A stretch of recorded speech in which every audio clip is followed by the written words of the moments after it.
बीडच्या केज तालुक्यातील चिंचोली माळी येथील देवस्थान परिसरातील अतिक्रमण हटवण्याच्या मागणीसाठी रोहन गलांडे यांचे आमरण उपोषण। केज तालुक्यातील चिंचोली माळी येथील श्री संत नामदेव महाराज तीर्थक्षेत्राच्या परिसरातील अतिक्रमण हटवण्याच्या मागणीसाठी रोहन गलांडे यांचे गेल्या 9 दिवसापासून उपोषण सुरू आहे। गावातच उपोषण सुरू असून काही मागण्या मान्य करण्यात आल्या असल्या तरी प्रमुख देवस्थान परिसरातील अतिक्रमण हटवण्यासंदर्भातील मागणी अद्याप पूर्ण झालेली नाही। प्रशासन लक्ष देत नाही। माझा मृत्यू झाला तर त्याला प्रशासन जबाबदार असेल अशी प्रतिक्रिया सुद्धा उपोषणकर्ते रोहन गलांडे यांनी माध्यमांशी बोलताना दिली आहे। मी उपोषण आज 9 दिवस झाले करतोय। मी 17 डिसेंबर 2025 रोजी आमरण उपोषणाला बसलेलो होतो।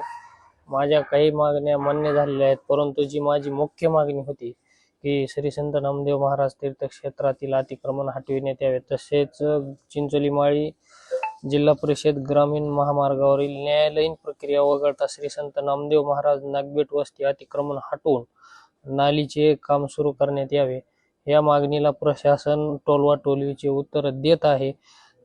जर असेच उत्तर देत राहिले, जर मी मेलो तर प्रशासन केज प्रशासन जबाबदार राहील, त्याला केज तहसीलदार जबाबदार राहतील, BDO राहतील, तसेच जिल्हा परिषद बांधकाम विभागाचे अधिकारी जबाबदार राहतील। एवढं बोलतो मी, कारण माझी प्रकृती पूर्ण आज खालावलेली आहे। माणसं आले होते, नायब तहसीलदार आले होते, परंतु त्यांनी आज अतिक्रमण कारवाई करण्यास सुरू करू असा मला शब्द दिला, परंतु आणखी त्यांनी माझ्याकडे पुन्हा नंतर डबल आलेले नाहीत किंवा कुठल्याही प्रकारची काही दखल देत नाहीत। तहसीलदार सांगतात BDO कडे, BDO सांगतात जिल्हा परिषदकडे, जिल्हा परिषद म्हणते तहसीलदारकडे। हे सगळे खेळवाण्या लावलेले आहेत। जरी मी मेलो तरी कलेक्टर ते तहसीलदार यांच्यापर्यंत जिम्मेदार राहतील, एवढं मी बोलतो।